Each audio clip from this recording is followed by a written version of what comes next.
Welcome to this episode of the Lifeguard Project Podcast, where today I interview Mike Martino. Mike is a California State Parks lifeguard who started as a seasonal and throughout his career worked his way up all the way to the aquatic specialist or chief lifeguard of California State Parks. Not only is he a lifeguard for life, but he also has become quite a lifeguard historian and represents some of the early lifeguard pioneers who made their way up in the Sonoma Coastline in the north of California. The Sonoma Coastline is what we focus on today and talk about some of those early challenges faced by the guards who worked up there. Mike shares with us some pretty impactful stories, both personal and professional, and we walk through what it really means to be a lifeguard. Thanks as always for listening. Okay, Mike Martino, we're here. Welcome. We've done this before, so we've had some practice. No, the first time. Let's start with, so today on this interview, we're going to focus on mostly the north coast of California and Sonoma and that unique time period and entire stretch of coast that most people don't know about. Give me an intro to yourself and why you think I'm interviewing you for this and how you come into play with that theme. Trying to just, we'll say, keeping with the focus on the theme, that program started August 9th, 1991. And the first two permanents who were up there were Kurt Leffler, Scott Melvin. And there were two others that were going to come up. And one was a guy named Steve Franklin. And Steve Franklin used to work with us in San Diego Coast.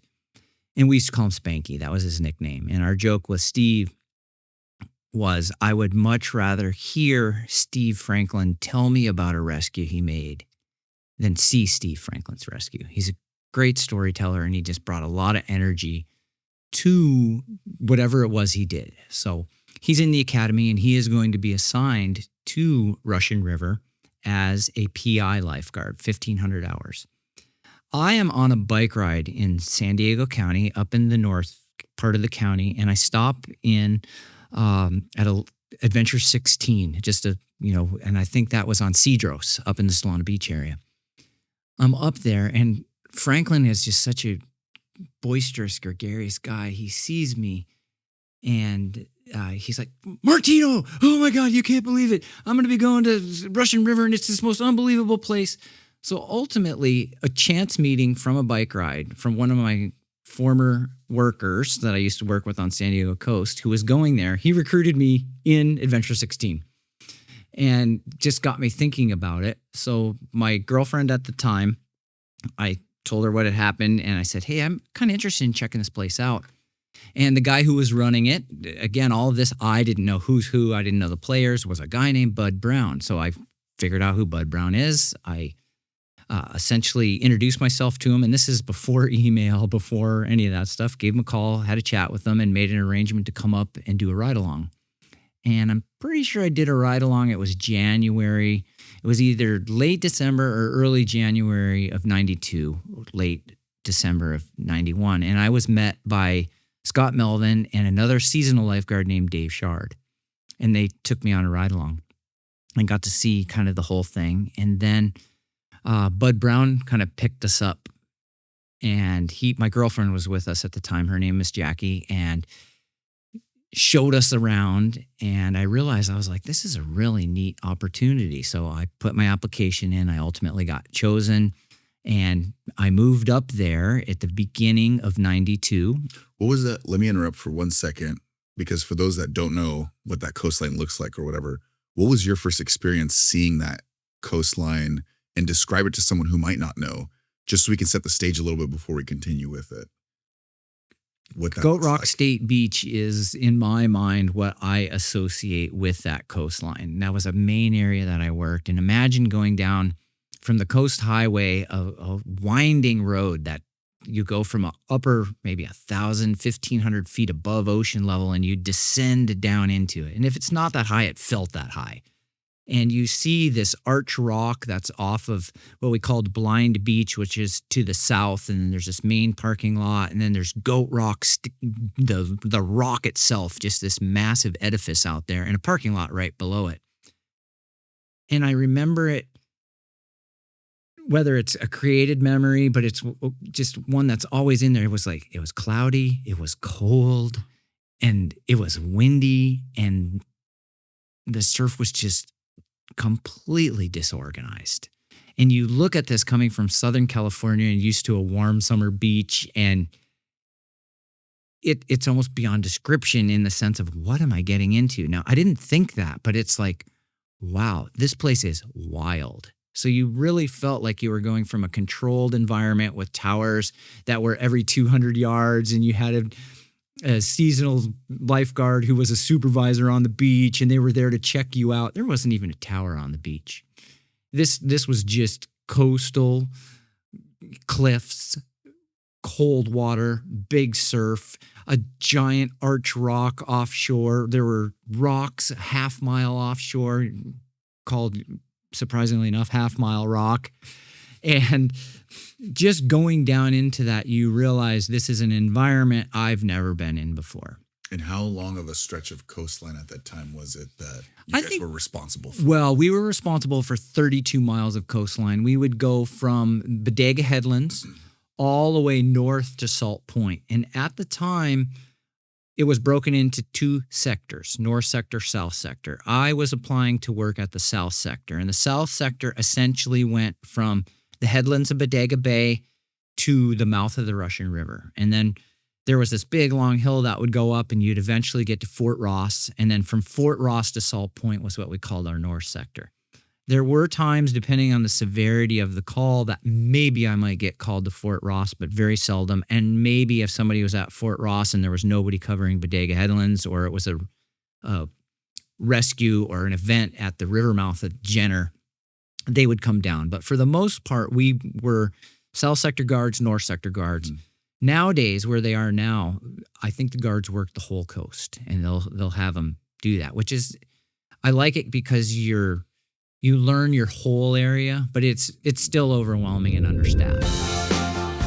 Thanks for making it this far into the podcast. I just want to remind you guys, as you're listening, that the Ben Carlson Memorial Paddle is coming up, and it is a fundraising event. This year specifically, I've made a challenge through the Lifeguard Project for lifeguards to donate just $5 through the Lifeguard Project on the Mighty Cause website. You'll have the link below in the episode, and if you click, I just want to see how many lifeguards we can get to donate $5, basically the equivalent of a morning coffee, and see how much we can raise. So whether you're a lifeguard in Australia, New Zealand, the US, East Coast, West Coast, the goal is that you look at this link, send it to another lifeguard, and encourage them to donate $5. So please and thank you, check the link, donate $5, send it to another lifeguard, and let's see how much money we can raise together by just dropping in $5. And thank you so much. So where I was looking to work was from the headlands of Bodega Bay to the river mouth at Jenner, which, just memory serving, is in the 19 to 20 mile range. Something along those Either lines. way, for those, because I always like to conceptualize, if someone's just listening to the podcast, doesn't know, maybe it's their first podcast that they're coming on. It's basically many miles of coastline that's meets a rough, cold ocean with cliffside, vast nothingness. Just imagine and people pulling up to turnouts and parking lots in the middle of, a long winding coast highway. And at that time was a lot of abalone and diving, would be people that were using the water there, not so much like recreating necessarily. Is a very unique kind of environment or clientele to lifeguard too, right? Totally. Like you mentioned, usually traditionally people think towers on the beach every few hundred yards, lifeguards in trunks. This was virtually the complete opposite of that, right? It was 180 degrees, like completely outside of, as a Southern California lifeguard, our zone of comfort, our zone of understanding.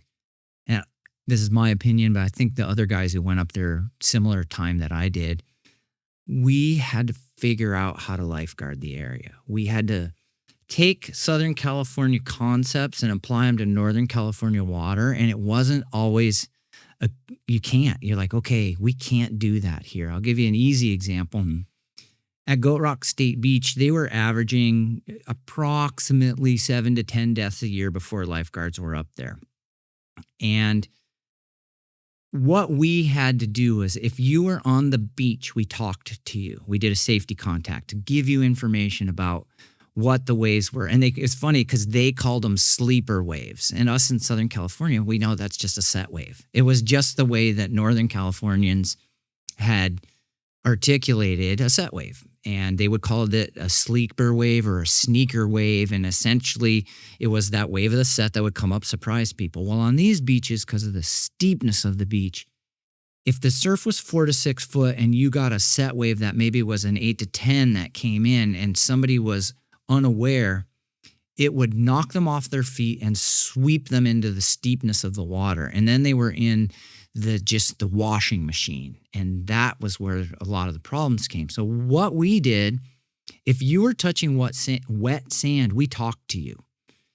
And a lot of people appreciated it, but there was an equal number of people who thought we were just being paternalistic, just jerks. And that, how dare you interrupt my time at the beach? And how dare you drive on the beach and tell me what to do? I have been living here for 20 years. So also the other cultural change, especially those of us who work in the south sector, the north sector had some of this, but they were accepted a little bit more because of their work with the abalone divers. Abalone at the time was forbidden, I believe, south. You couldn't hunt for abalone south of Fort Ross. So all the abalone diving at the time was north of Fort Ross, and us guys in the southern areas, you might have been able to do it at the north end of Goat Rock, but for the most part where I worked, abalone diving was not something that was allowed by law. Well, here we come from Southern California where you're used to people at least if not tolerating, admiring lifeguards. Well, they hated us. And we were brought in at a time when the department was going through a reorganization and another one of their cycles of monetary trouble. And they started charging or threatening to charge people to go to beaches that were free and had been free since the park's inceptions. Those pullouts that you mentioned in describing the coasts, they were trying to charge them for somebody to pull into that, to have lunch or just to look over. So the community was up in arms, and they organized many protests against state parks' infringement on their rights to go and enjoy a nice time at the beach.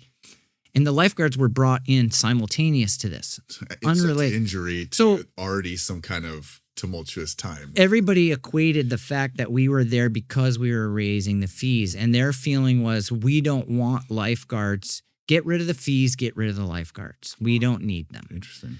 And we used to keep patrol logs of what we were doing. And we would just note the time down, note the location, note whatever the event was, safety contact, rescue, the pertinent information. And on some of those, if you look at them historically, they got hash marks on them. And those hash marks were us keeping track of all the people who flipped us off. So on our patrol log, you've got whatever was going on, and then maybe 10 hash marks up in the top right-hand corner. There's nothing, it doesn't say anything about it. It doesn't, and it's like all of us on patrol, we knew those were all the people that either gave us a lot of guff or flipped us off. Wow. And it was a hostile environment to be in many times, though there were community members who were big time support of us. There was a little bakery. I remember the baker's name was Willard, and it might have even been that it was like Willard's Bakery or something like that. But it was down in the Bodega kind of headlands area where you go down as you're heading towards Bodega Headlands.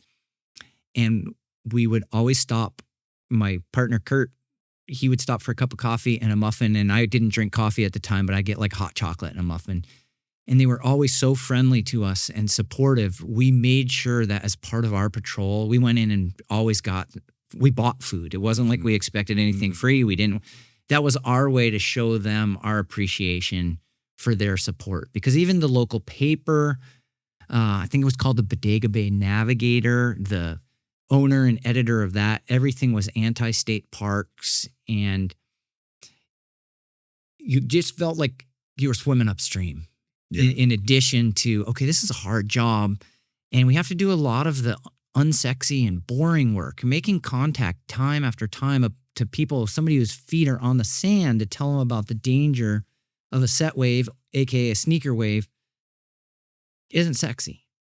But all of a sudden, by the end of the year, there were no drownings at that beach. And maybe we had made 10, 15 rescues, some of them critical, but it wasn't like we had made 10 life-saving rescues. So to me, by inference, that the hard drudgery work of information, contacting and talking to people about the dangerous conditions were what really led to the higher safety of the beach. It's a huge part of lifeguarding. People don't realize that majority of it is prevention. I always joke with when I was a supervisor and when I moved up the chain of command and would talk to younger guards or guards that are moving through their career, and everybody wants to do the sexy work, but the real work of lifeguarding is the non-sexy work. It's the non-Baywatch work. It's not the stuff of these heroic rescues, though they do occur and they occur very frequently, but it's really making the contact to the folks that are looking at the environment, might not have the information, and here you are giving them the information, and now they can absorb it, you hope take it, and not go in that dangerous situation. Well, in the first years when we would give them that information, the frequent response was an FU. I don't want to hear from you. You have no right to talk to me. Don't talk to me.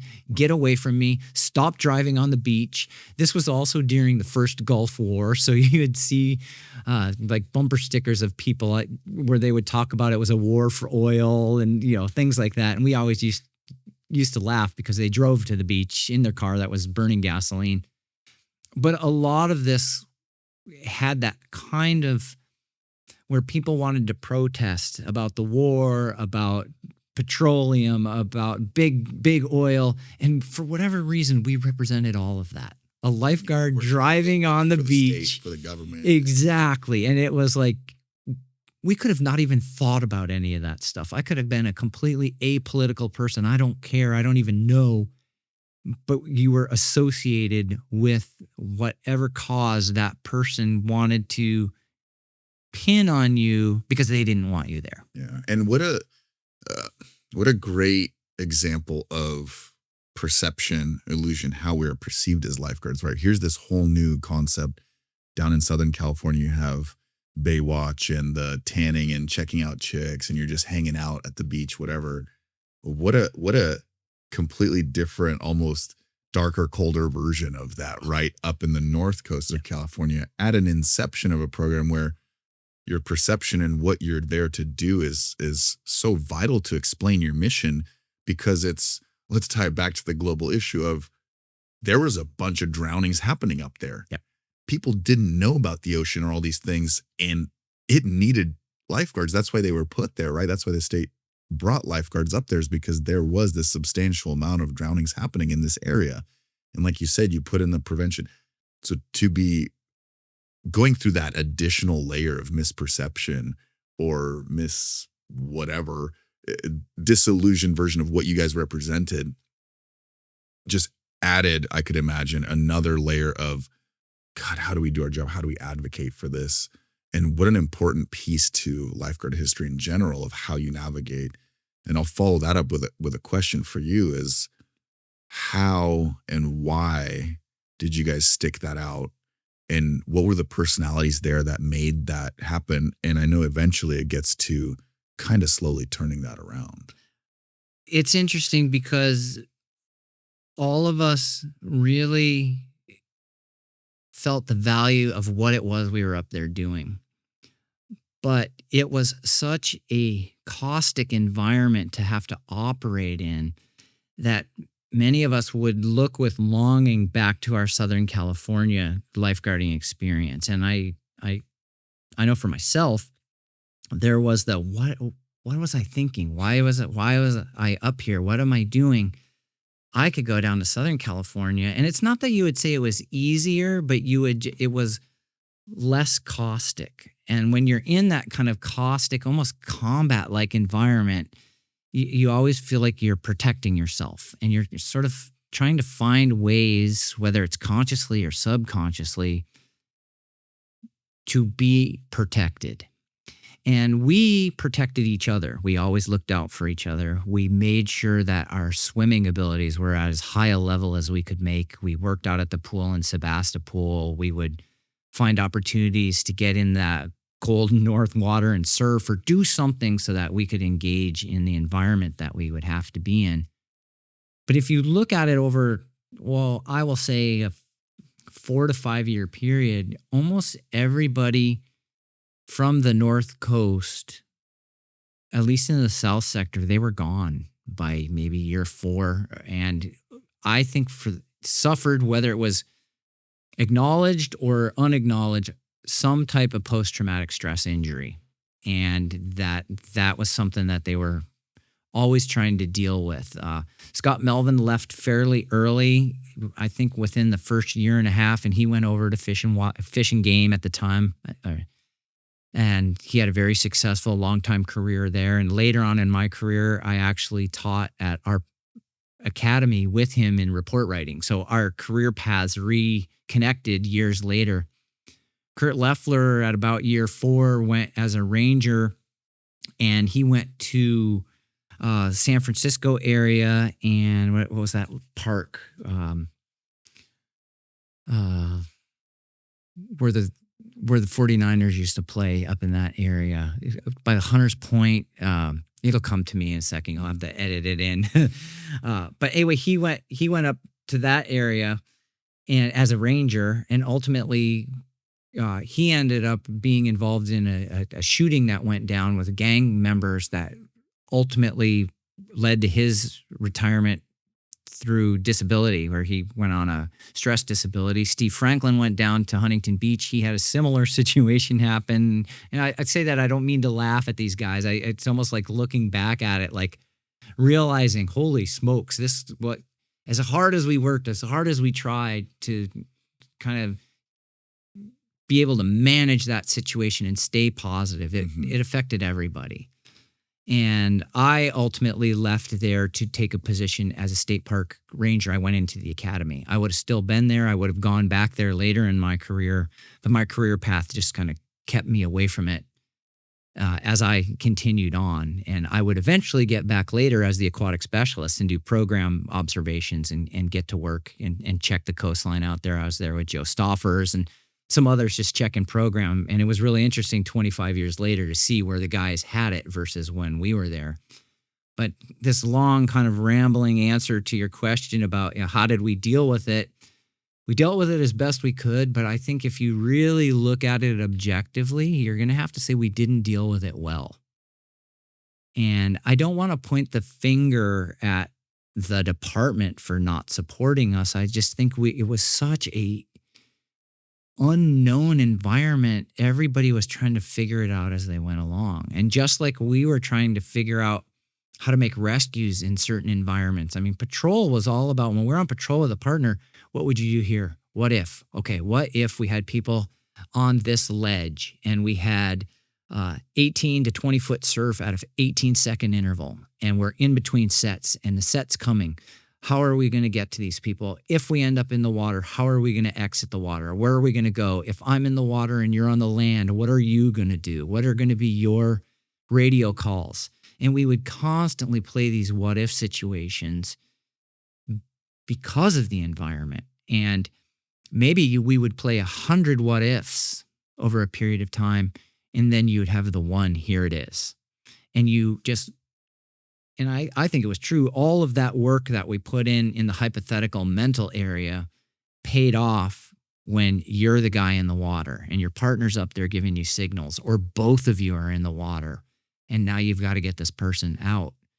So that's how we tried to deal with it positively. We would find people that supported us. We would patronize their businesses if they had them. We would sort of avoid those that weren't as friendly. We would, in a weird way, have the stiff upper lip about, okay, I got to jerk here. I got to take a deep breath. I got to still give them the information and then move on. There were times when we were working up in the north side and we would have Abalone opening day, and we'd call them the 10 years, the 20 years, or the 30 years. And that's when we would go make the contact. We would give him the safety, and the guy would be smoking a cigarette, drinking a Pabst beer, and he's, I've been diving here for 10 years. I've been diving here for 20 years. So that we couldn't give them any information that they wanted to hear. And what we used as a strategy was, thank you very much, sir. what I'd like to do, if it's all right with you, if you could please just give me your name, your birth date, and your driver's license number. It will make identifying your body that much easier for us when we have to recover you 2 hours from now. And believe it or not, people would give us their licenses and we'd have it. And then there was a number of people that would be like, okay, and then they wouldn't go in. So mission accomplished, message received. Maybe it wasn't by the book, textbook, like, you're not supposed to do that. You're not allowed. Well, it's not like we're arresting somebody if they don't give us the info. But we had to figure out strategies that you wouldn't use in Southern California because you didn't have to.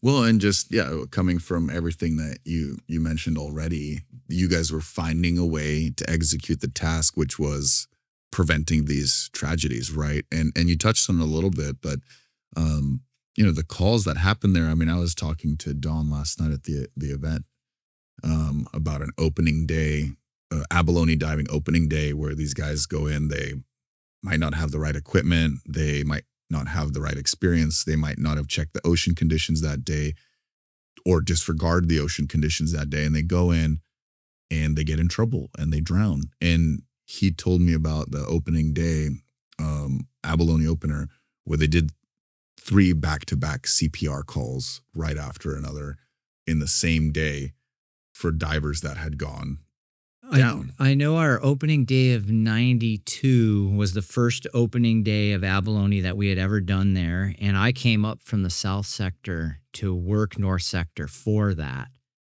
And my first day, I was thinking about this before you and I started talking. My first day at work up there was on my birthday, March 18 of 1992. And I was 25 years old. And by that time, I had been, I guess I had 6 years in or so. I had worked down in San Diego. I started when I was 19, and so I'm 25, and I'm up at the Russian River District. And our first call was a CPR call, and I had to have the backpack on and got down. Scott Melvin was driving, and I was his wet seat, and so he basically pulled over and he just pointed me. He's like, Martino, go down that path. You'll see McNulty down there. And that's Osh McNulty, who was one of the other perms and another guy I had worked with at San Diego Coast. And I get down there, and sure enough, Osh is on inhalations, and there's a Good Samaritan citizen who happened to be an off-duty nurse who's doing compressions on the patient. So I had, I don't remember if Osh had an ambu bag or what he had, but I had an oxygen kit, and I get that to Osh, and I get that set up, and I tell the civilian nurse that I'm here, thank you for your help, and then I relieve her, and she steps back. I start compressions. Osh is working the ambu bag and the O2. It's the first time I've seen Osh in 2 years, and Osh and I just have a conversation. How you doing, Osh? How's it going? Haven't seen you for a couple of years. I didn't think we'd be meeting like this. And Osh and I are just working away on the patient. And it was a CPR, I believe, that lasted about 45 minutes. I still have a scar on my hand from the compressions on that one. And I remember ultimately what happened is the helicopter Henry one that we would work with. And at the time, this is my first time working with it, but they're dropping down a medic on he's got the basket, drop the medic down, and I had never seen it at the time, they had one of those machines that will do compressions for you, where you put the patient in it. So those guys come down, they check what our work is on the patient, and they're like, you guys are doing great, keep it up. And then they start pushing meds and doing things there. Then they tell us to take a break, and then they put the guy in the machine, they put him in the thing, and the dude and the medic are gone. You just look up at the sky, and you just see him going away. And then Osh and I are down below just kind of putting our equipment together, and we ultimately have to walk back up, and we'll get back up to the scene where the helicopter landed. But there was another longtime ranger there who he just observed everything that was going on. He had come down after, and I'm walking back up, and he knew this was my first CPR that I was on, and he was like, well, how you doing, Mike? And I said, I think I'm doing all right. You have this sort of the adrenaline shakes. And my experience through my whole career is, especially after I became what we call a lifeguard after 3 years, I'm in my 4th year, I'm starting to see how this job is done. My personal experience in critical events is I will go into a hypo state. Everything slows down. I can feel every heartbeat. I can feel every breath. and I feel like I have all the time in the world. I can stay calm. But then when the event is over and the adrenaline I was utilizing doesn't have anywhere to go, it's like this adrenaline dump, and my hands will shake uncontrollably. I will like look down and it's like, this is it. This is what.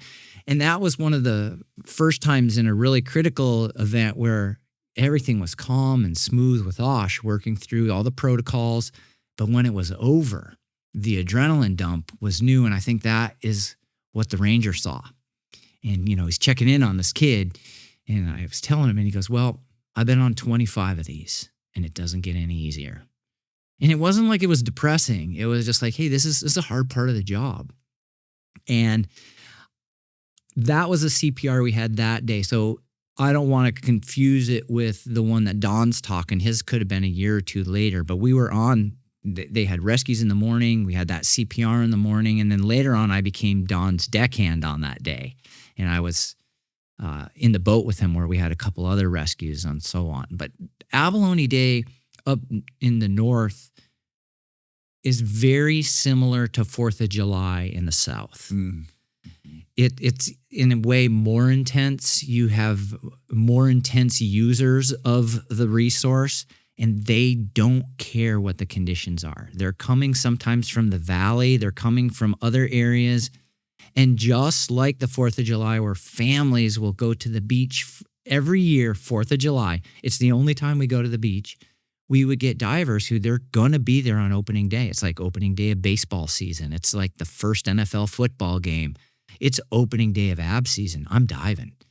And if memory serves me, that particular opening day, I think the surf was 6 foot plus. And these guys who have big bellies and aren't in very good shape and maybe part of the 20-year club, they're just like, we're going out. And we're the guys who got to bring them in. And that, as I said, I just noticed myself even now chatting with you, that nervous laughter. It's not about I'm mocking them. It's about internally, I'm like, how are we going to handle this? And it does come out in a gallows type of humor and in a fatalistic kind of way where maybe in the patrol car where what's said in the closed windows of the patrol car is swearing at them and, these dumbasses, what the? And then you got to get out there and they're still in need of rescue. And the example of the guy I just told you about, he died. And I wasn't particularly religious or, anything like that at the time, but I just remember just kind of looking up, knowing that he was gone and thinking to myself, vaya con Dios, good luck. I hope you're at whatever the next level is. And just the reality of we have to notify a wife. He has a child. He told his wife he was going off diving for the day and now he's not coming home. And I think in Southern California, at least at my time down there, that wasn't as much of a reality. We didn't seem to have to run into that. Whereas all of the guys I worked with, all of us at one time or another, and most of us in multiple occasions, particularly our permanent staff, because even if I was a seasonal who might have done the grunt work and brought them in or whatever, our permanent staff had to notify the family. They were the ones who had to get the identification. They were the ones who might have to transport a grieving son, a grieving mother. And I think to those guys, that was a level of trauma they didn't expect. And I wasn't at that time in my career and at my level of that career, that was not one of my job responsibilities. But as I promoted through the career and became a supervisor myself, it gave me a new perspective on the trauma and the stress in that aspect that those guys were engaging with. Whereas I got to swim out there. I got to retrieve the body. And they may have gone and retrieved it with me and helped me. And just like Osh and I on the CPR together. But now they have to do the report, the follow-up, the more law enforcement-oriented public safety stuff that at that time, I wasn't aware enough to realize how much stress that was putting on those guys. Thanks for making it this far into the podcast. I just want to remind you guys as you're listening that the Ben Carlson Memorial Paddle is coming up, and it is a fundraising event. This year specifically, I've made a challenge through the Lifeguard Project for lifeguards to donate just $5 through the Lifeguard Project on the Mighty Cause website. You'll have the link below in the episode, and if you click, I just want to see how many lifeguards we can get to donate $5, basically the equivalent of a morning coffee, and see how much we can raise. So whether you're a lifeguard in Australia, New Zealand, the US, East Coast, West Coast, the goal is that you look at this link, send it to another lifeguard, and encourage them to donate $5. So please and thank you, check the link, donate $5, send it to another lifeguard, and let's see how much money we can raise together by just dropping in $5. And thank you so much. I wasn't aware enough to realize how much stress that was putting on those guys. And what a unique, once again, I mean, not comparing and contrasting to Southern California to Northern California, but what a unique, it's the same job, it's the same requirement. But by definition of the environment and the clientele, here's this new standard of rescue that you guys are tasked with doing that presents itself, right? It's not this quick person in a rip. I go in, I get out, my supervisor's there in the truck in 2 seconds. It's, hey, this is crazy. It's the two of us. How are we going to approach this? We're doing CPR. We're there with family members. We're far away from anything. My only backup might be a helicopter to pull a person out of the water. And yeah, that's almost the archetype of the rescues that were happening in that zone, right? Which is, we would still get, we'll call it the more traditional quickie. mm-hmm. But absolutely. And we would always joke, it was like 30 days of boredom, meaning all these contacts, and 1 day of complete and total terror. And you always knew you were undermanned, undergunned. You didn't have backup coming. And that was for our peace officer staff too. If they're on an enforcement contact, those guys had to make very good friends with the local sheriff's deputies that were working the coast so that they could help and have cover. But another one of those where Steve Franklin and I were we had a fisherman who got swept off the rocks, and we got called to the scene, and we're up above on the cliff looking out at this ocean that's got wind and waves and just the white caps.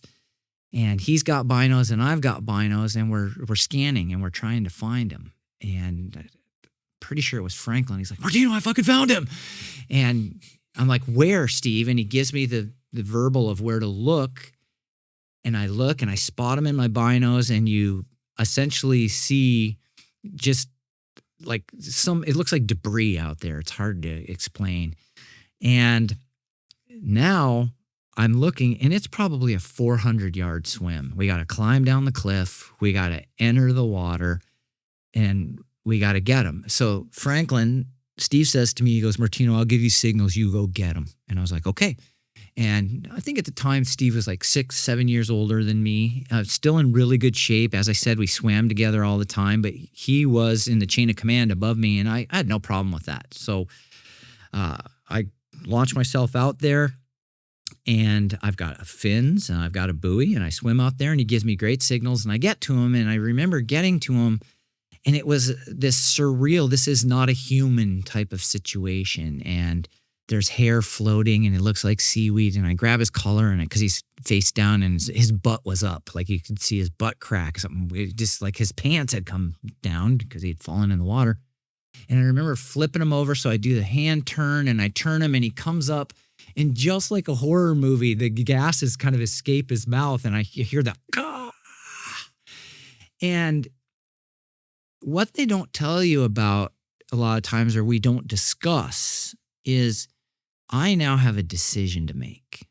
And my decision to make is, am I going to breathe on this guy right now? In Southern California, I might be able to stay out there, give Steve hand signals, and I got multiple units coming, I've got a jet ski coming, I got whatever. Well, I'm 400 yards offshore with this guy. I got Steve up on the cliff, he sees me, and I made a decision. I did not provide inhalations. And I don't know if at some kind of base level, I already knew he was gone. But I knew I had a long swim, and I didn't have a pocket mask out there with me. And those are the things as a rescuer, a lot of times you keep private and they stick with you because you can always second guess yourself. I should have done that. Why didn't I give inhalations? And there's a million reasons why you did or why you didn't. And if some of those reasons are because I didn't have the proper piece of equipment, the follow-up is, why didn't you have the proper piece of equipment? Why weren't you a good enough lifeguard to have all the pieces in place? And I think sometimes we didn't, in a weird way, quote Rumsey, we didn't know what we didn't know. And those might be things you never think of when you're in Southern California because you have so much response. But what it did for me as a professional lifeguard throughout my whole career is it made me hypersensitive to what pieces of equipment do I have, what pieces of equipment have I chosen to take with me, and what pieces of equipment will I insist my staff has because I'm thinking for them. They don't even know that they're going to need this. But I'm going to make sure to the best of my ability. Now, looking back, he had been in the water an extremely long period of time.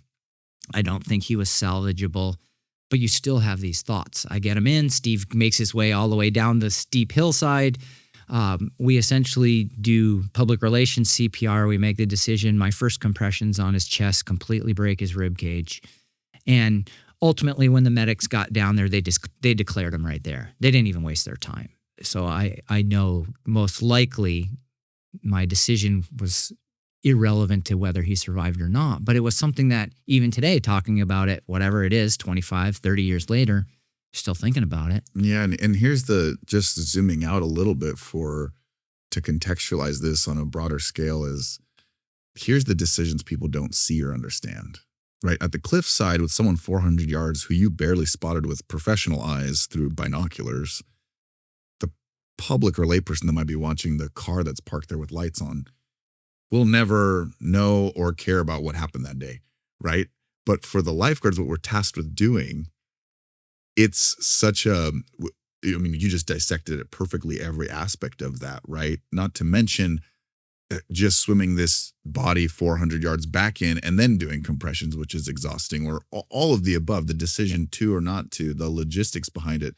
These are the skills of lifeguards that go unexplained, unnoticed, and unless you are a lifeguard. And I'll take it a step further. If you're a lifeguard in Southern California, as a contrast, not putting anyone down, but those opportunities are fewer further between, and they look different logistics-wise because you have the resources. So what a crazy time and place to be and things to be tasked with that speaks highly to the profession of what really the essence of lifeguarding and what that job looks like that no one really ever gets a chance to really think about being dissected like that. And here we are, like you said, 25 years later, you're still thinking about it. Yeah. That just shows the visceral connection that this job provides for us as far as rescuing people, trying to save lives, having lives that aren't savable, right? You're still interacting with that environment. It's operating on the edge of life and death. And I don't mean it in a dramatic way. I mean it in that all of us, as we go through our lives, it's something that we sort of keep on the periphery. We don't really want to think about it. But then if maybe somebody has a parent who's dying and passing on and they're in the hospital with them and they're there when they die, it's hard to explain, but this moment of transition. And my mother was with her father when he passed away. And the way she explained it is she saw her dad take his last breath. And she said, all time stopped. She said, I felt so at peace. I felt everything. And that was my mom's experience with her father's passing. And then all of a sudden, everything kicked in. The sirens went off. The nurses are rushing in. Well, when you're in a rescue situation, you're really on that boundary. And when you're out there in the water or at a car crash, any of these major incidents that occur, you're operating at that boundary. And that's where the doubt comes in. And that's where the admiration comes in, where you can see people who can operate successfully there. And then, at least in my case, is I wanted to be like that person. If I saw coworkers of mine who were at that boundary and I could see how they operated and what they did and how they maintained themselves, it was an opportunity to aspire to be that. Because I wanted to be successful there, but I knew how scary it is there. It's like the most horrifying place there can be. But if you can operate there and you can keep yourself calm and you can feel your heartbeats, dealing with your hands shaking later is manageable. And so we're talking about the difference between Northern and Southern California lifeguarding. There are thousands of us in any area, whether you're working down near the border at San Diego or you're working all the way north up in the Redwoods where we have lifeguards now. Whatever your geographic environment is, if you're in that life and death situation, you're at that boundary. It's just for those of us at that time, I hadn't been exposed to that in my Southern California lifeguarding experience. It was that Northern California learning lifeguard experience that put me there. And it served me really well through the rest of my career when I became a boat operator and I worked in the Central Valley at a lake, and probably had, if I really were to go day for day, death for death, more death at a California state park inland lake than I did when I worked on the coast, which is extraordinarily dangerous. Not that the lake environment couldn't be, but it was a different type of challenge. Yeah, and that's a whole nother podcast in and of itself. But I think, for the guys that work there, we're kind of circling back. All of us at whatever level we were, at whatever level of understanding, I think at one point or another realized that we really jumped into the deep end. And nobody necessarily taught us, quote, how to swim using the metaphor that way, where it's just like, okay, I'm here. If I want to stay here or if I want to be, I got to figure it out. Whether people like me or not is irrelevant. And when I get in the water, I got to be able to do my job. And I think folks that weren't in that mindset would leave earlier. It's like, this isn't the spot for me. And that's not to denigrate anything they did. It was this. It was a place where you had to be committed to being a lifeguard. It didn't matter what you got paid. It didn't matter if you were seasonal. It's like, if you're going to work here and be successful, you sort of have to have this mindset to have any hope of sticking around. Otherwise, you'll touch and leave. Yeah, and that was good. You pretty much answered what I was going to ask, is what was that kept those that stuck it out? And this was in the early days, the early crew when you were there. But yeah, that mindset that kept it, to me, identifies the deepest essence of what you can do as a lifeguard, which is, let's not even forget too that you guys are going back to random state houses or campgrounds to live and sleep, and just generally speaking, your day off up there could be rainy and windy and cold and crappy outside, and you're isolated from society in a way. You're in this rural area with not very much. You got to commute an hour to go get groceries or something, even, if you're going to a more rural place that has a actual community and stuff. That in and of itself, socially or personally, off duty is a whole factor of that whole. I lived in a little town my first year called a little town of Sebastopol. And I think that when you do it's about 20 miles from the coast when you do the little twists and turns and so on. It might be 12 miles as the bird flies, and this is where I look back at just what it means to be young and dumb. I rode my bike to work. And looking back at it, I think unbeknownst to me, it might be one of the reasons I was more successful at dealing with the stress, because I had a 20-mile bike ride back home. So whatever adrenaline, whatever anxieties, I had an opportunity to work it out physically. And that's one of the things in the more modern world when we're talking about trauma and managing trauma successfully and healthily, is how important physical activity and exercise is. And I think I just sort of had that natural adrenaline burn from my ride home so that I could be a little bit more relaxed. Later on, as time went by, I bought a Dodge Dart for $500 and now I could drive to work. But I think as a department, we've all gotten a lot better at realizing no matter where you're assigned to work, what we're asking people to do. And we're trying to the best of our ability to kind of address that through a peer support program, through our peer counseling, through our critical incident stress debriefs. Whereas that stuff was at that time unheard of, unthought of. Yeah, it was go drink a lot of beer, go tell stories, and that's how you managed those type of stresses. And not that people don't still do that, but at least there's alternatives out there now. And I think for me, in my case, just like a blind squirrel finding a nut, I stumbled into the physical activity side. Okay, you've had something really traumatic happen. I had a 20-mile from the coast to Sebastopol up and down hills that, as I told you before, my wife and I 30 years later went back there and I, in a car, followed my old route. I just couldn't believe it. Like, I used to ride this every day. How did I do that? And we were camping in Bodega Bay and I had a little bicycle with me and I just rode from the campground to like one of the little liquor stores or something to get matches or whatever for the camp. I was exhausted from that. It was like a 3-mile ride. You're like, wait a minute, this used to be the finish of my ride. So I think it's like anything where you do stuff when you are young because you kind of want the adventure. You're not exactly sure what the adventure is you're signing up for. I have zero regrets about my time doing it. I have nothing but fond memories of the people that I worked for and I worked with.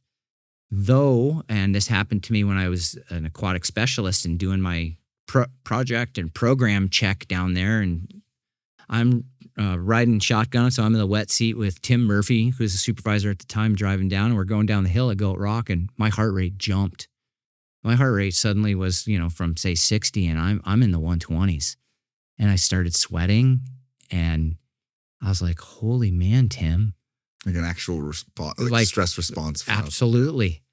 And we weren't even going to a call. It was just going down the hill, going to the spot where we used to go. And then there's the little overlook where we used to hang out. And that was 25, 30 years later. And the body doesn't forget. It was that stressful. So it's like, how did guys deal with that? And I think we all did our best, but ultimately probably not that well. When you really look at it, we had guys who left the department. We had guys who left on stress disability. We had others who completely and totally chose a different profession. Mm-hmm. And then there were those of us like me who moved on. I took what I learned. I went to the academy. I ultimately went into the ranger ranks. I worked that for 7 years, but still did aquatic rescues on night shifts. And then I parlayed that into being a lifeguard in the Four Rivers district in the Central Valley and became a lifeguard supervisor, and then just started my, we'll call it, upward trajectory from there. And then went back to Southern California beaches and ultimately finished up in the top spot as aquatic specialist. So it was a full, just we'll call it from bottom to top, but every piece of that puzzle, and one of the biggest pieces was that Russian River time, mm-hmm. teaching the lessons. And then in also the kind of the negative lessons of, hey, when I'm in parks management, I want to make sure I don't do this to my employees. Mm-hmm. I want to make sure I give them the best chance to be successful. And I want to try to the best of my ability, interact with the community so that we're not in this adversarial relationship. And that Russian River time really helped that with what I'll call negative learning. Like, okay, I don't want to do it that way.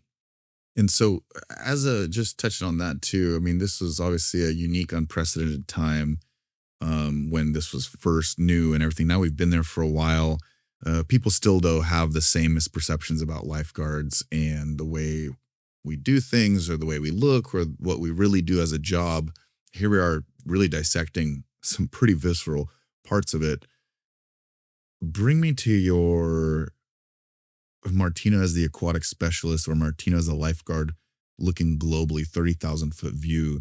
What did that represent going through that as a historical piece for lifeguards in general, being able to advocate for themselves to deal with these, high level stress type calls that we in some places don't get as often, but it's just the way, like you said, that day when you're on shift, it just happens to be your day, your card gets pulled, whatever it is, your straw gets pulled.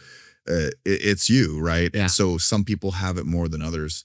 But as the global 30,000-foot view of lifeguarding, how do we move forward in teaching the public about these things, advocating for our local community to make that change, providing safety and showing that we do possess value through prevention to, hey, you should listen to the lifeguard. They have actual knowledge and skills of all this stuff. They're not just the fun police. Yeah. How do we move forward from that? And what did that time bring on the 30,000-foot view for us to learn from, do you think? I think I'm going to start takeoff from the runway and then get to 30,000 feet. Okay. My observation, and I've noticed this in many programs throughout the state, because one of the things I did as the aquatic specialist is I would go do program evaluations. I go up and down the state and see how they're doing or what their needs are, what's going on. And one of the observations was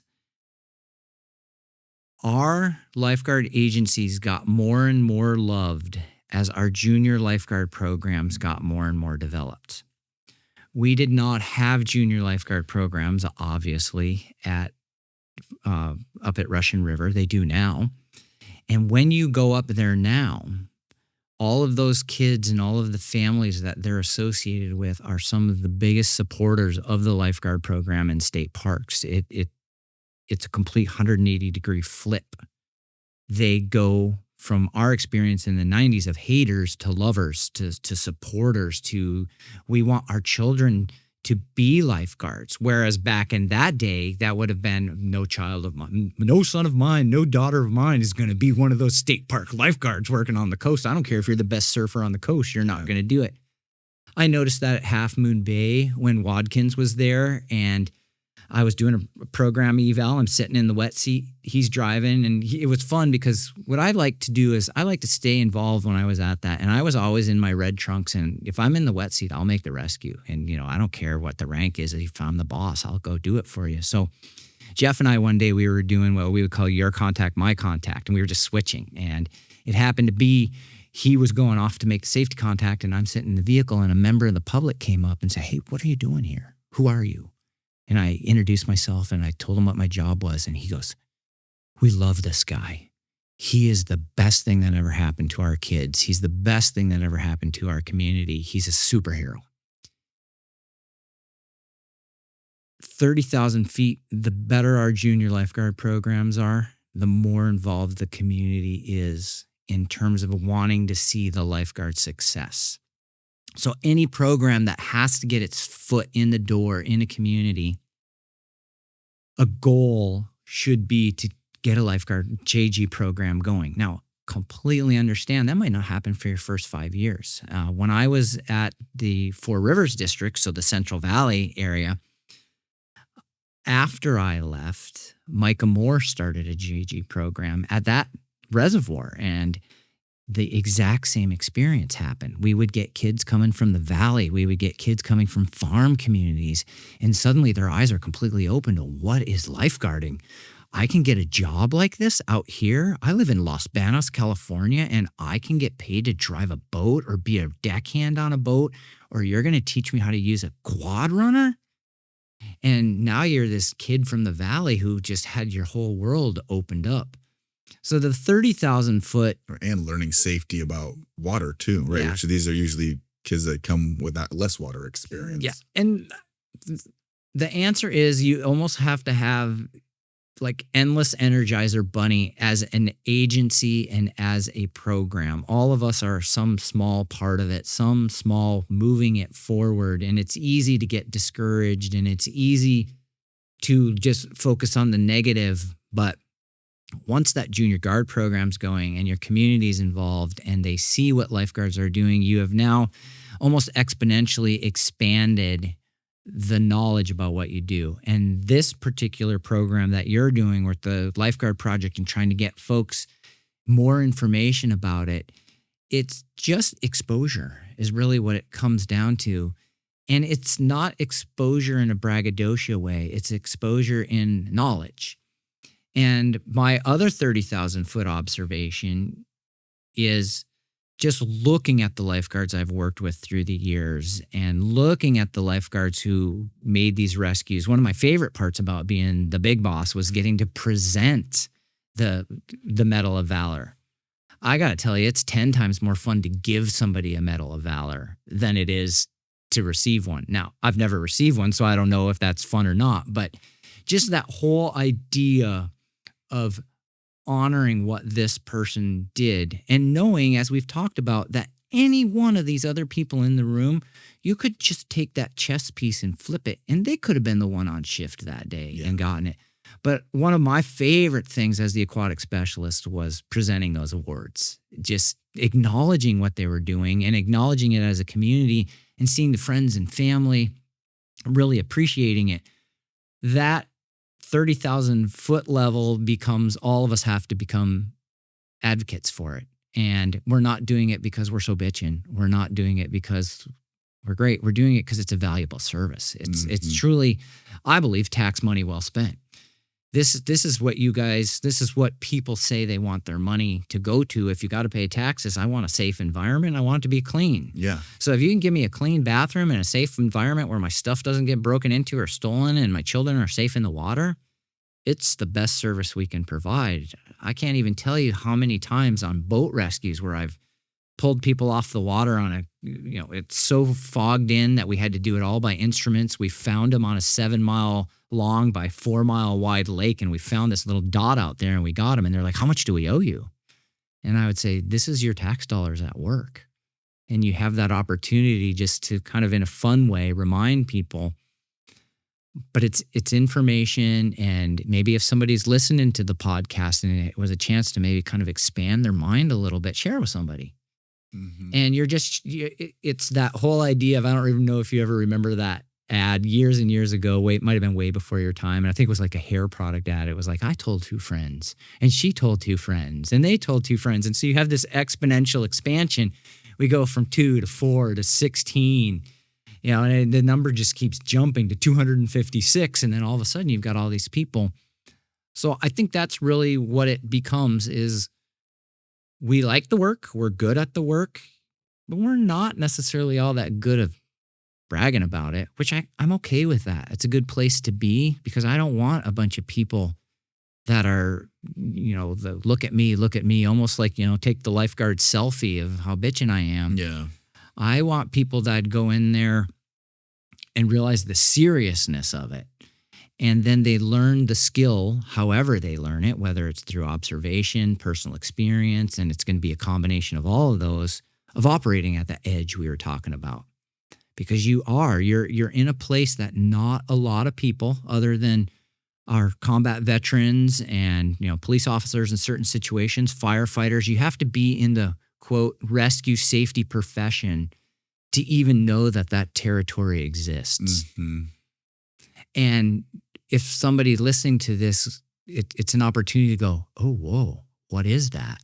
Who are these people that operate there? And maybe next time I see a police officer or somebody there, I'm going to say, hey, thanks for what you're doing. And those little things, it's funny because my wife, my sister-in-law, and it very well could be because obviously you were intimately involved and the person who's doing the job. It's funny, they just, every time they see somebody, they automatically go up to them and they'll say, thanks for doing what you're doing. And it's really interesting to see folks, firefighters, police officers, that somebody just comes up and gives them a little compliment. Sometimes they don't know how to handle it. Mm-hmm. It's almost embarrassing. Mm-hmm. But then there are others who will say, thank you. Thanks for saying that. And they get a smile on their face and they go on about their day. And I just can't even imagine. It did happen in that example of the bakery I told you about, but I don't even remember a time working on the beach in the first year and a half where anybody said, hey, thanks for being here. There was a woman a couple years later who came to the beach and came to our car. And I think Rex Grady and I were working at the time together. and she had a box in her hand, and we were joking that it was a bomb. We were like, dude, do you think she's going to come and blow us up or whatever it was? And it was a woman who was a mother who had lost a child there who drowned before the lifeguard service was there. And every year she came and she threw a wreath in, and this happened to be whatever the anniversary was of that her son's death. And she brought us cookies. Wow. She goes, you know, I just wanted to thank you guys for being here. And I wish you were here when my son was here because I know you could have saved him. Wow. And that was maybe by year 4 in there. But that's the type of thing, even now, just talking about it, I can feel myself kind of misting up about it, where you're like,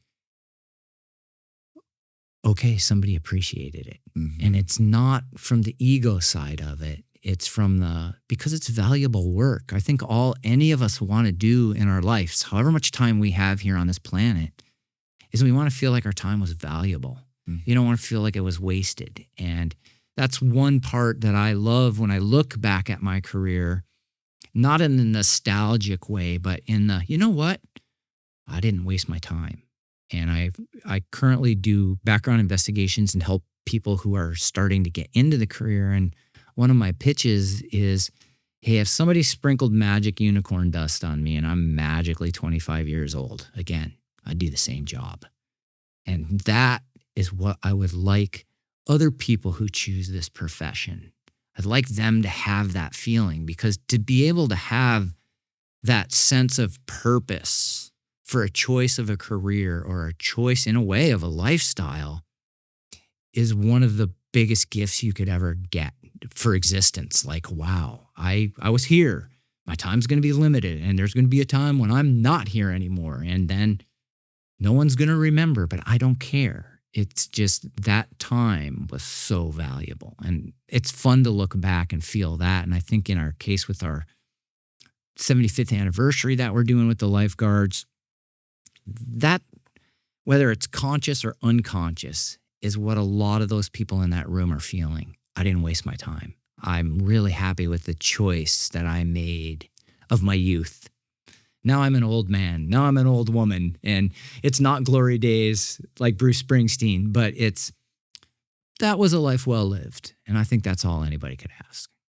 Wonderful. And just thinking while you're doing that wonderful explanation of it, to be given the opportunity to be one of those, like you said, public safety or safety rescue work, to meet someone at a precipice of life, and like how you used you're at that like boundary, that edge of you and another human, whatever stage of dying or being hurt, where you get to intersect with their life, complete, absolute stranger. Yeah. But the decisions you make or don't make affect whether they potentially live and get better or die.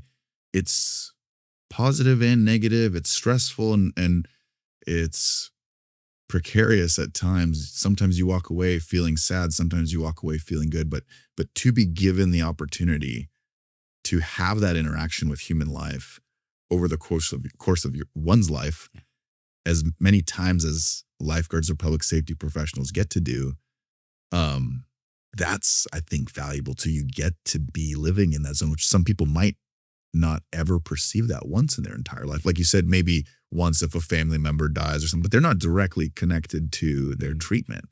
And so that is, to me, one of those things where you said, yeah, it's not about the money. It's not that I'm riding my bike to work in the rain on the Sonoma coast, or I'm living in the middle of nowhere. I'm isolated from my friends. But once you have that experience, like you said, that helicopter lifting away, you're in that orb or aura or whatever it is that you can only really feel if you've done CPR on someone, or you've seen life leave the eyes or come back, or that person come back and thank you down the line, or like that mother with the kid who gets better or doesn't. They realize the value of you just trying. Whatever tragedy occurs, that we are allowed that opportunity brings that sense of purpose, that sense of meaning, I think. And so that is the thing that a lot of people don't understand when they see red trunks, shirt off, standing there. Yeah.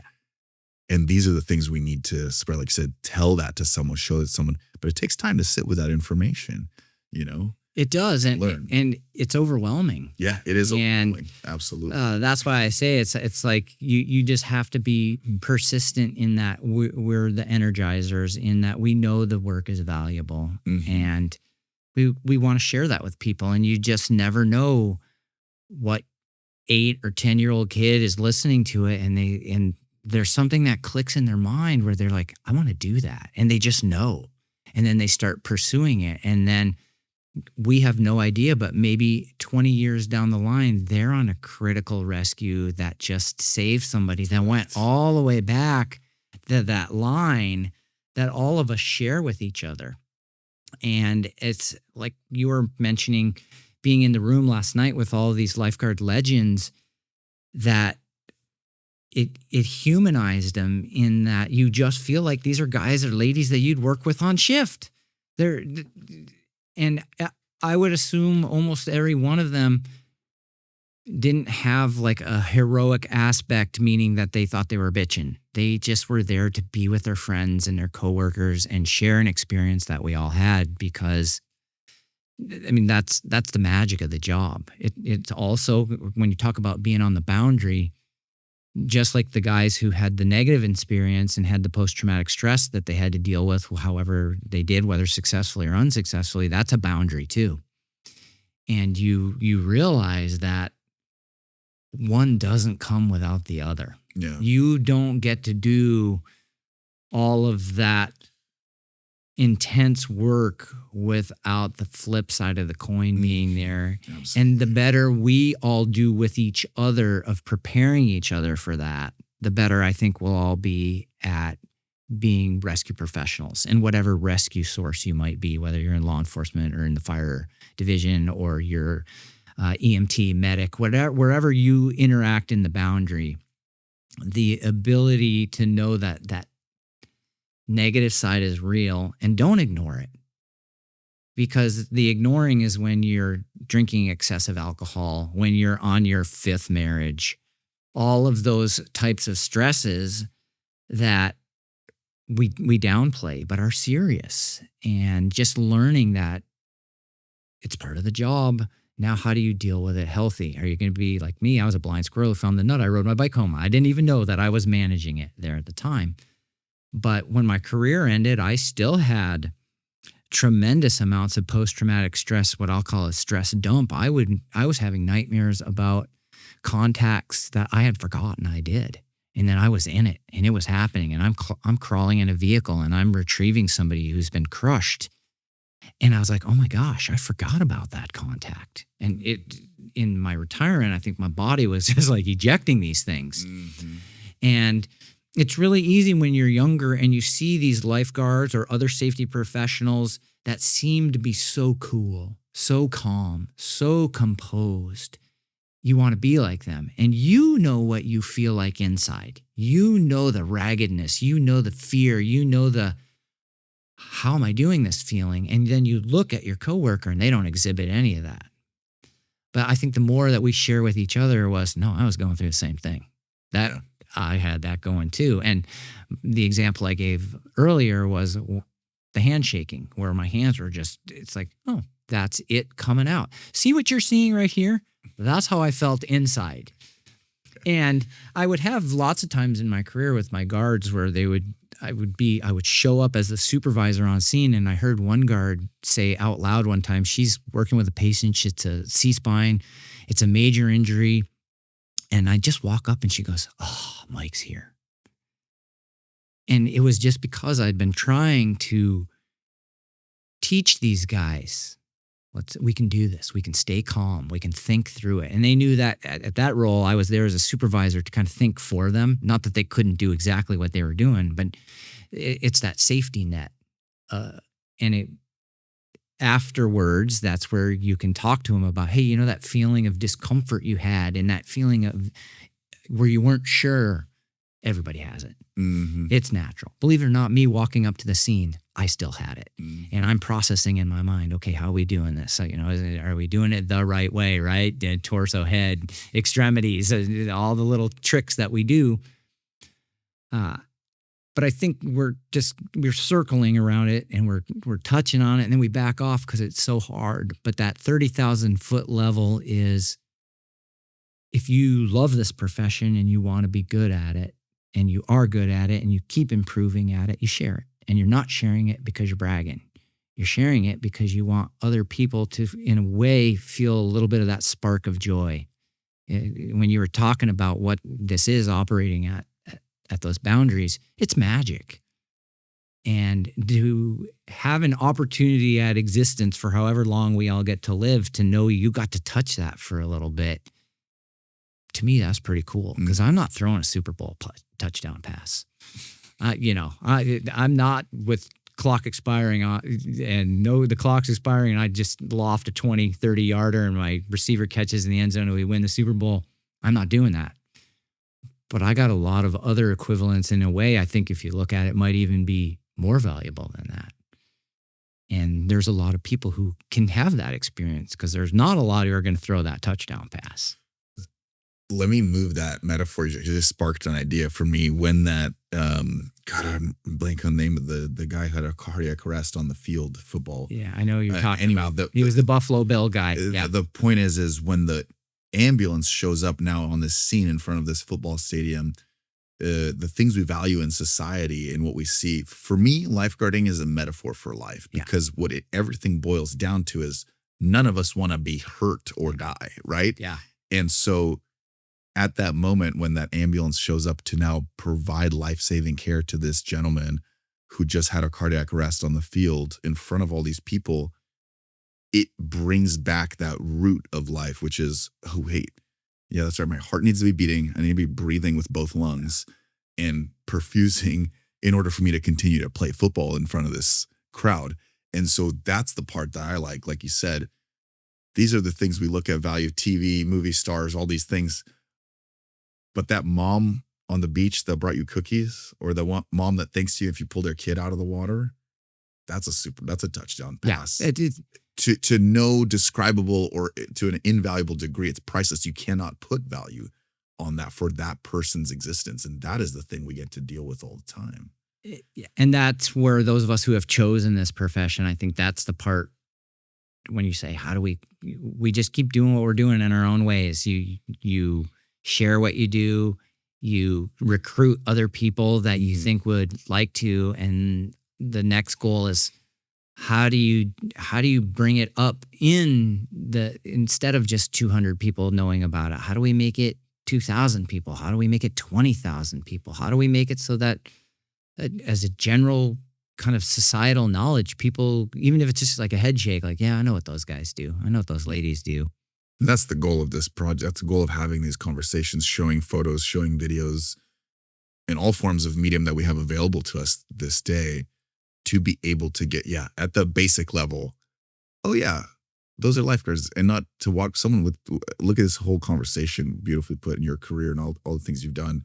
I guarantee you're still going to go down the line somewhere in your life where someone's going to go, oh, you're a lifeguard for your career? Like, okay. Are you ever make any rescues? Happens all you know what I'm saying? Oh yeah. And to me, that's what I want to at least at some level get rid of, right? Like, teach awareness, teach for education, not for bragging, right? I think sometimes we're victims of our own success, because especially when you're young and you're in what sometimes we joke about as the gladiator days. You're young, you're sexy, you've got all this amount of energy, and society picks up on that. And being at that age, that's pretty cool. And whether that's you're picking up a date in a bar or whatever because of what you do, people definitely will use that to their advantage. But we'll call it the benefit of age and wisdom is realizing that's really not what the job is about. And the more people, sure, you might have the benefits of that, or maybe you get a date or whatever it is. But for the most part, I want people involved in the job who at least can see the bigger picture and not just think that I'm just going to be some hunk or hunkette on the beach. And then to get society to realize that, hey, these folks that are sitting in these towers or driving in these cars or on these jet skis or in these boats, they have a pretty darn good skill set. And I'm really glad that I'm at the beach and they're out there, so that if I get jammed up or the guy next to me gets jammed up, we got a good chance of surviving it, and I can come back to the beach the next day. Yeah. And also translating to the logistical things of, this is why we spend the budget on them. This is why we provide them with good gear. This is why this equipment translates to this valuable skill set that they provide for us. So, yeah, I mean, every day a little step forward, a little additional drop in the bucket. That's all you can do. And then what's going to happen is your drop in the bucket is going to be somebody else's half pail full 50 years from now. But you're here to do your drop in the bucket. And that's, I think, all anybody should be doing. Just, you alluded on it when we were talking about the folks, and you realize how we're part of this historical kind of setting and event. And that's the other 30,000 foot in terms of my own research in lifeguards and my own interest in lifeguarding history is we're all part of a big story. And maybe you look back at the past and think their story was better or more exciting, but it wasn't. It was just their story, their time. And you're in your time and your story. And there's going to be somebody 50 years from now who might look back at maybe our Russian River experience that we had and think, God, I wish I could have that. But they're going to be doing something that we couldn't even think about. Mm-hmm. And it's just realizing you're part of a continuum. And wherever you are in that continuum, make it happen. And you'll be fine. That's sort of how I look at it.